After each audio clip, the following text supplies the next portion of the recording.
Seja muito bem-vinda, seja muito bem-vindo aqui no Radar com a Marilei, no canal 26 da NET Mogi das Cruzes, TV Cidade Viva ou no www.marilei.com.br.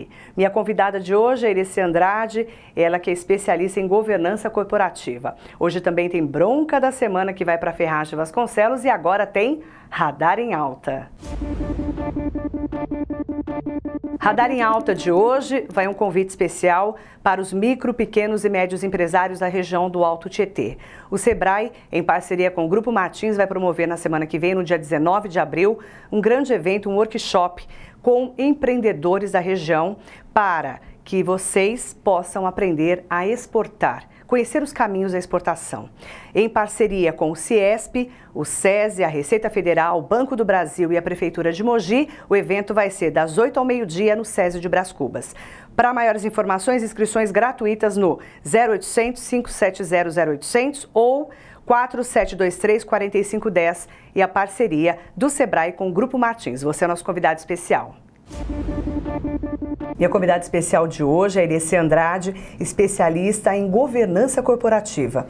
Aliás, em tempos de crise, como é que a gente lida com a nossa empresa pequena, média, grande, as multinacionais? Como é que a gente consegue, com a cultura das empresas, melhorar o nosso mundo corporativo, os nossos colaboradores e tudo que está aí girando em torno da produtividade? Irecê, prazer te receber. Prazer é todo meu, Marilei, um prazer estar aqui com você, com seus não é mais ouvintes, né? Agora é telespectador também, com seus né? Telespectadores também, um grande prazer. Irecê, o que é governança corporativa? Explica pra gente como que a gente lida com esse assunto nos dias de hoje. Governança corporativa é um assunto bastante amplo, né? Às vezes a pessoa fala assim, o que é isso? Eu não conheço, mas ele conhece. Às vezes ele não vê dessa forma ampla, né? Ele envolve todos os aspectos que estão ligados ao funcionamento de uma empresa.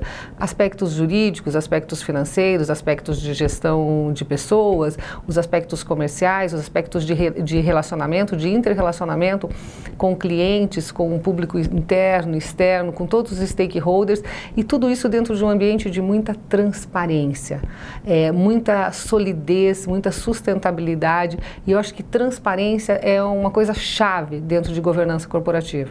E quando a gente fala numa empresa pequena, média, grande, uma multinacional, qual a diferença de levarmos esse mundo profissional para dentro dessas empresas? Como a gente lida com isso? A governança corporativa, o que vai mudar é o espectro, que vai ser maior ou menor, mas as formas, os processos, eles são os mesmos. É claro que numa empresa, numa multinacional, você vai ter aspectos de compliance, aspectos de cuidados que você vai ter com os aspectos jurídicos da empresa, diferente de uma empresa menor. Quando uma empresa de capital aberto, ela vai estar sujeita às regras da Bolsa de Valores, depende do mercado que ela está.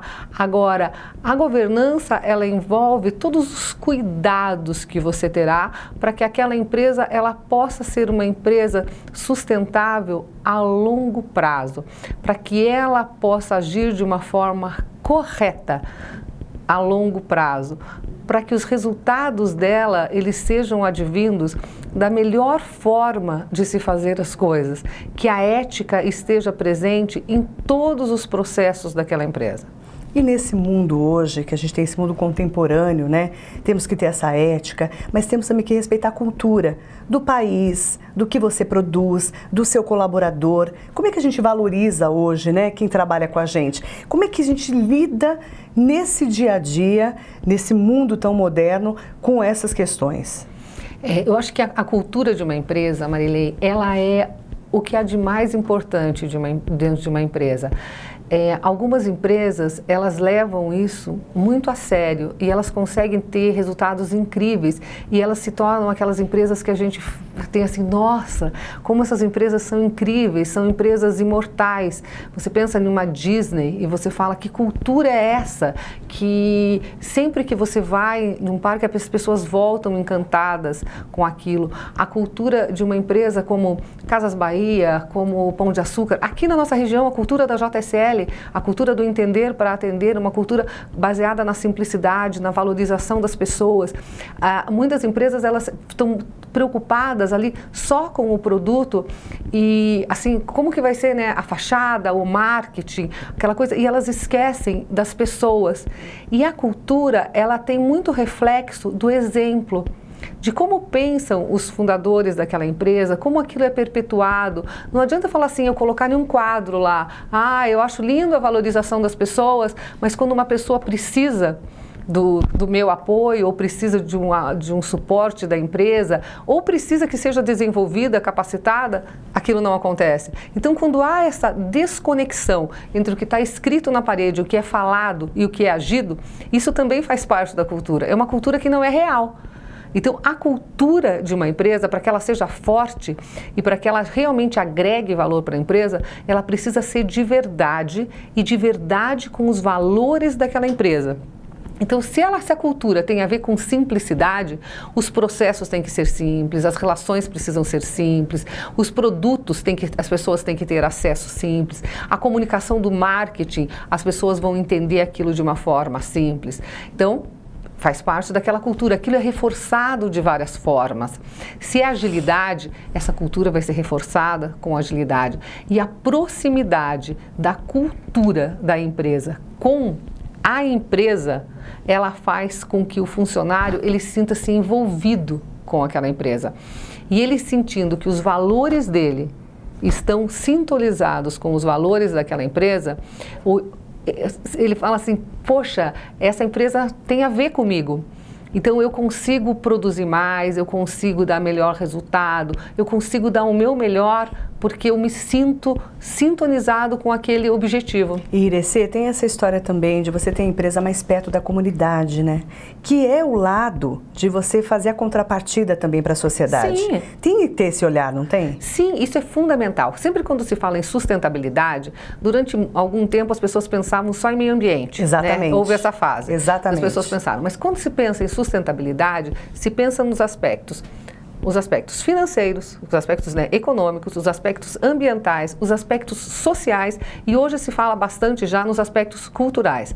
Por quê? Aquela sua comunidade que está integrada onde está a sua empresa, onde estão os funcionários que fazem parte daquela empresa, ela precisa estar harmonizada com aquela empresa. Ela precisa ser beneficiada pela cultura que tem naquela empresa, porque pensa bem, se dentro da empresa você tem treinamentos, você desenvolve, você fala de liderança, você investe no desenvolvimento da pessoa, é justo que toda aquela inteligência, aquele conhecimento que está ali, naqueles metros quadrados ali, que aquilo saia e que aquele entorno possa se beneficiar disso. Uhum. Então, quando você vê empresas investindo em fundações, em institutos, você fazendo isso, não só doando produtos, mas você envolvendo, você trazendo pessoas para dentro das empresas, conhecendo, ou você indo, executivos, dando palestras nas instituições, participando de ver. Às vezes você tem uma fundação que ela é ótima, mas eles não conseguem fazer com que ela seja rentável, porque aquelas pessoas que têm todo um coração bom, eles não foram preparados, não fizeram uma faculdade bacana, não tiveram chance de fazer um MBA, uma pós-graduação em finanças, então eles não sabem fazer um fluxo de caixa legal, eles não sabem tomar os melhores empréstimos e eles estão cuidando do fluxo de caixa da instituição. Quando chega uma pessoa, um executivo que tem essa expertise e dá esse auxílio para a instituição consegue se manter. É verdade.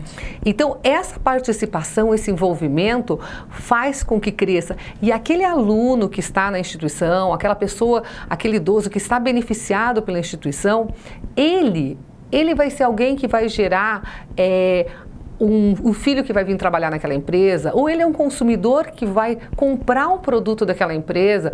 Então tudo se relaciona, você não tem uma coisa estanque. A empresa ela não vive sozinha. Ou você produz algo que é consumido por alguém, ou você presta um serviço que é consumido por alguém. Então tudo se relaciona o tempo todo. E falar em relacionar o tempo todo, a nossa relação com a crise financeira no Brasil. Como é que as empresas estão lidando com isso? E qual que é o pulo do gato, hein? Daqui a pouquinho, depois do intervalo, a Irecê conta pra gente. Explosão de preços baixos é só aqui na American House Colchões. Colchão Eagle medida casal de R$ 1.090 por apenas 10 vezes de R$ 69,90. American House Colchões, cuidando do seu sono. Escrever hoje o futuro da cidade é o trabalho realizado todos os dias pela Câmara de Mogi das Cruzes. Atuando de forma transparente e moderna, em sintonia com as necessidades e os desejos dos cidadãos, a Câmara está sempre se inovando e se renovando para representar você e fazer a cidade que você quer. Câmara de Mogi das Cruzes, escrevendo o futuro da cidade hoje.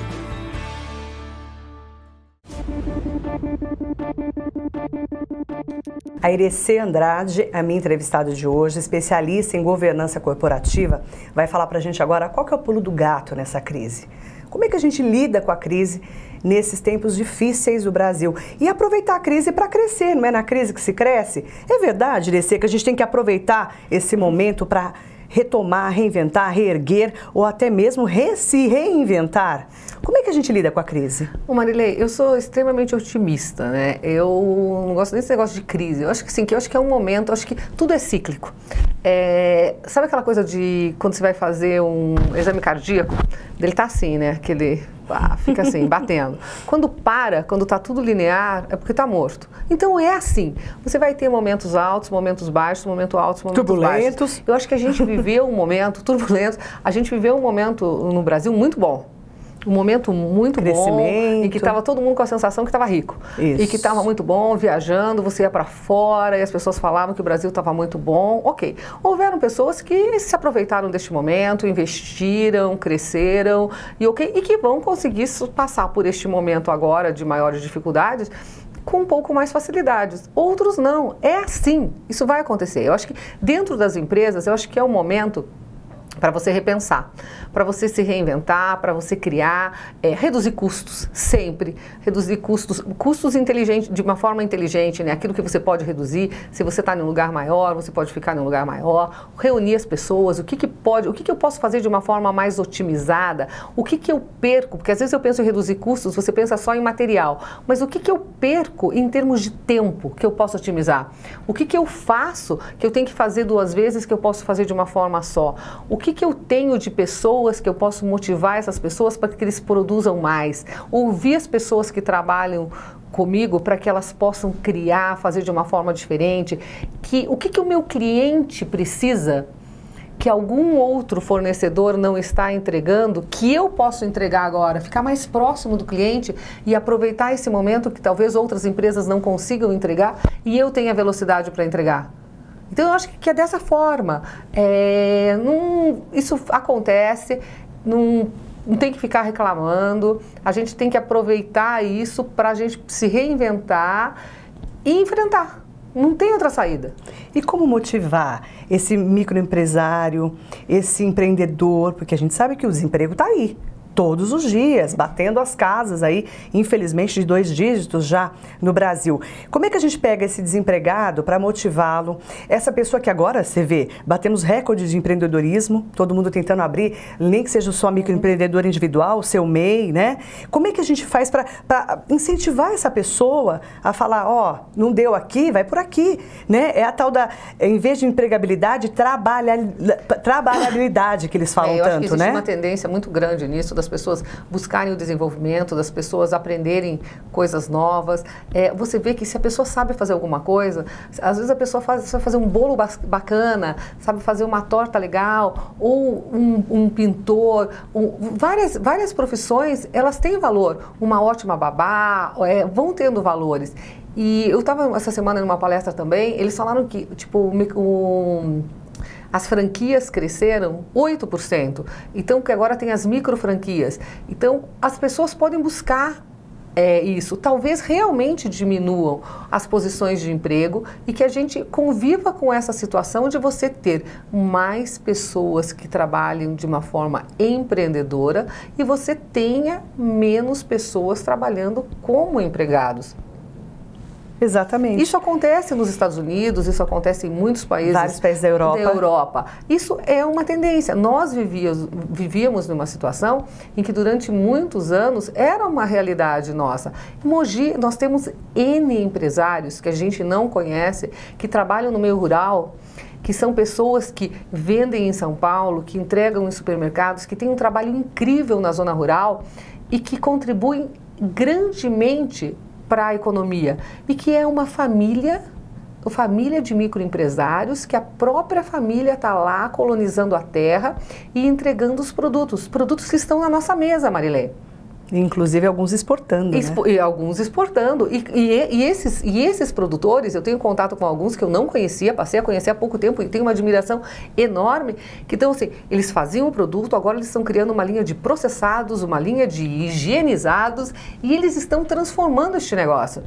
Então, existem tantas coisas novas, o próprio trabalho da internet, que está crescendo muito. Esse também é um outro trabalho. É um outro nicho. Que tem um caminho inteiro. Um caminho enorme. Eu acho que a gente está vivendo uma mudança muito grande. Então, essa situação de você se acomodar no que era, não é assim. Hoje você tem muito mais acesso a você ver o que está acontecendo por um portal, por um site, por um Instagram, do que você lê um jornal, do que você lê uma revista. E você tem a informação com super credibilidade. Você quer experienciar as situações. Eu estou lendo um livro de um autor alemão muito interessante, que ele fala sobre romantizar o trabalho. Então, ele fala que você precisa fazer algo que te encante, que te apaixone. Eu sempre acreditei nisso, que você tem que ser apaixonado por aquilo que você faz. Mas ele fala que além de você ser apaixonado por o que você faz, você tem que colocar dentro da empresa situações que gerem paixão. Então, para você envolver as pessoas. E ele comenta assim que não é só o dinheiro. As pessoas que vão carregar a tocha olímpica, que ficam apaixonadas por aquilo. E sonham com aquilo, não é? Sonham. Então, o que a gente precisa fazer para que aquilo ocorra dentro da empresa? Dentro do teu dia a dia, dentro do trabalho que você faça, para que você não trabalhe só pelo dinheiro. Porque quando você vai fazer algo só porque você precisa pagar uma conta, não que não seja importante, mas que você faz aquilo só para pagar a escola. Você não faz. E você não faz aquilo romantizado. Você não faz aquilo apaixonado. E as pessoas percebem. E daí a pessoa percebe, a pessoa não vai comprar, a pessoa não vai se envolver, você não vai brilhar. Então você precisa fazer aquilo de uma forma envolvida, sem que tenha alguém mandando, sem que tenha alguém pedindo. Aquilo tem que partir de você. E essa que é a paixão que a gente tem que ter, não só pelo nosso trabalho, nem que você seja só empregado ou empresário, você tem que ter essa paixão no dia a dia. Não é? Esse é o pulo do gato também para a vida. Total. Eu acho que essa situação de valores que a gente tinha falado, a gente já estava falando nos bastidores, né? Essa coisa de valores. Aonde estão os valores? Exatamente. Assim, qual é o meu propósito de vida? Qual é o seu? E a gente não ter vergonha deste propósito de vida. A gente buscá-lo, a gente entender e a gente ser de verdade. Porque a gente fica muito... Eu tenho um papel, então uma hora eu sou mãe, uma hora eu sou empresário, uma hora eu estou no supermercado, outra hora eu sou isso, uma hora eu tenho que dirigir de tal jeito. Então assim, e você se perde um pouco, a gente perde um pouco dessa essência de ser de verdade e da gente retomar isso. Assim, o que eu quero fazer? O que me faz bem? E aquilo de eu fazer para o outro o que eu gostaria que fizessem para mim. Exatamente. Então, eu acho que as coisas são simples e a gente complica um pouco. E tudo isso que a gente está vendo agora na política, eu sempre penso que se as pessoas em casa, né, quando são pequenos, possivelmente os pais falavam isso. Você não pode agir dessa forma. Se você pegar o lápis de um amiguinho, você tem que devolver. Você não pode fazer errado. Não é bacana colar do colega, não é bacana mentir para o professor. Não esses princípios básicos, é aí que está. Tem que levar para a vida. Eu acho que este é o pulo do gato. O pulo do gato é você ser de verdade. Tá aí, Irecê Andrade, de verdade, consultora, coaching e tudo mais. Obrigada pela entrevista. Obrigada, pela aula, né, aqui pra gente de governança corporativa. Agradecer muito. Obrigada, Irecê. Obrigada a você, Marilene. Irecê aqui com a gente hoje. E agora nós vamos pra Bronca da Semana. A bronca da semana vai direto para Ferraz de Vasconcelos. Eu recebi um vídeo, que você vai assistir um trechinho, da Lindalva da Silva Souza reclamando do abandono e da sujeira do Estádio Municipal de Ferraz de Vasconcelos, o Birutão. Os moradores não aguentam mais tanta sujeira, bichos peçonhentos e focos de dengue. Assista um trechinho desse vídeo. Olha, como pode ver, o Birutão está abandonado. E as pessoas que são inconsequentes estão jogando já entulhos, lixo, tudo já dentro do Birutão. Tá acumulando água ali, ó. Nessa localidade aqui. Ó, aquela terra ali, aquela areia que tá ali no meio, aquele montinho. Foi o último evento que teve, eles jogaram areia. Aí depois veio um trator e juntou a areia e deixou ali naquela situação. Aqui, ó, tinha colocado telha de zinco, aí o pessoal tava roubando as telhas, e aí a prefeitura veio e retirou todas. Ali pra trás tem uma mina onde eles vêm todo dia pegar água, várias vezes ao dia, caminhão-pipa. Não sei qual finalidade eles utilizam a água, mas eles vêm pegar essa água. Mas aqui na realidade antes era um muro, que foi a própria prefeitura que quebrou o muro para fazer as obras pro shopping de Ferraz. Só que ficou só assim, né? Muro quebrado, o shopping não saiu, porque afinal de contas aqui tá mais pra piscinão do que shopping, né? Porque aqui alaga, e muito. Mas o mato tá aí. Falta de cuidado, tá, como todo mundo pode ver, né? Tudo bem que eu concordo que a população não ajuda, porque fica jogando entulho, bichos mortos e outras coisas. Mas é assim que se encontra, gente. Sem falar que aqui está super perigoso, qualquer horário.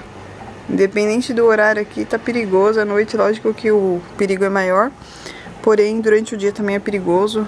Já teve pessoas que foram assaltadas por usuários de droga, perderam celulares, dinheiro. E é assim, descaso da Prefeitura de Ferraz. O pedido da Lindalva e dos moradores do entorno do Birutão é que o prefeito José Isidro Neto, que juntamente com o prefeito afastado Assir Filó, prometeram fazer um shopping lá. O ex-prefeito Jorge Abissanra também prometeu fazer um shopping. Eles não querem shopping, eles só querem que limpem o terreno e deixem, na verdade, de maneira adequada para que os moradores não sofram mais. A bronca da semana vai para Ferraz de Vasconcelos. Da última vez, nós falamos sobre os cuidados que se devem ter antes de uma cirurgia. Mas, para uma cirurgia ser bem sucedida, os cuidados não são só antes e durante a cirurgia, são também depois. E a sua participação nesses cuidados é de extrema importância. Então, preste atenção nessas dicas. O repouso depois de uma cirurgia plástica é relativo, não é nada que você vai precisar receber comida na boca. Repouso demais também faz mal, mas aquele repouso que foi orientado, você deve seguir. Então, se por exemplo você operou a mama, os braços têm que ficar fechados, mas as pernas podem fazer caminhadas. Se você operou a barriga, você tem que andar um pouquinho curvado, mas pode mexer os braços à vontade. Então, tudo isso vai ser orientado antes da cirurgia e antes da alta. Siga à risca tudo isso. O banho é fundamental, nada de ficar uma semana sem tomar banho porque tá dolorido, tá? Geralmente 1, 2 dias depois já dá para tomar banho, mas a hora do banho é a hora que a gente mais passa mal, porque tira a cinta, a pressão cai, olha a cicatriz, às vezes escorre um pouquinho de sangue e a gente se incomoda. Então na hora do banho sempre tem alguém do lado. Os primeiros banhos, procure colocar uma cadeirinha de plástico embaixo do chuveiro e tome um banho sentado, mas deixe tudo limpinho. De preferência, use um sabonete líquido antisséptico para diminuir o risco de infecção. Todos os remédios que foram receitados precisam ser tomados, cada um tem a sua função. Já os remédios que você tomava antes, para pressão, para diabetes, para tireoide, no dia seguinte já pode voltar a tomar. Mas anticoncepcional e aqueles remédios que podem aumentar o sangramento devem ser evitados por 15 dias, como aspirina, Marevan e tudo mais. A cinta modeladora ou o sutiã modelador, dependendo da cirurgia, devem ser usados 24 horas por dia. Você só deve tirar ele para tomar banho. Geralmente por 1 a 3 meses se usam essas malhas. A roupa por cima deles tem que ser confortável, nada de roupa apertada, afinal de contas você vai estar inchada. E não é agora que você tem que parecer uma princesa, é mais para frente. Para isso você tem que seguir as orientações certinhas desde o começo. A dieta no pós-operatório, ela precisa ser leve e bem diversificada, cheia de frutas, verduras, para você ter bastante vitamina para favorecer uma boa cicatrização. Nada de fazer regime no pós-operatório.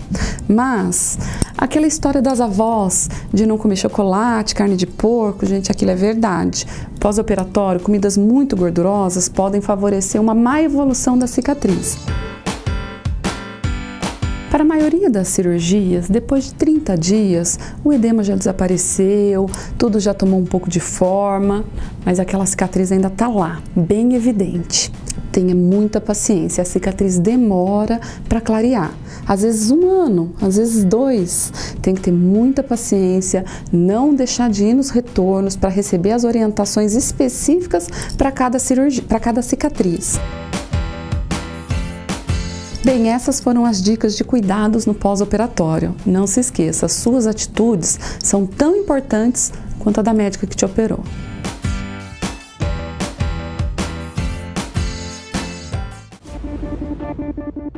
Explosão de preços baixos é só aqui na American House Colchões. Colchão Eagle medida casal de 1.090 por apenas 10 vezes de R$ 69,90.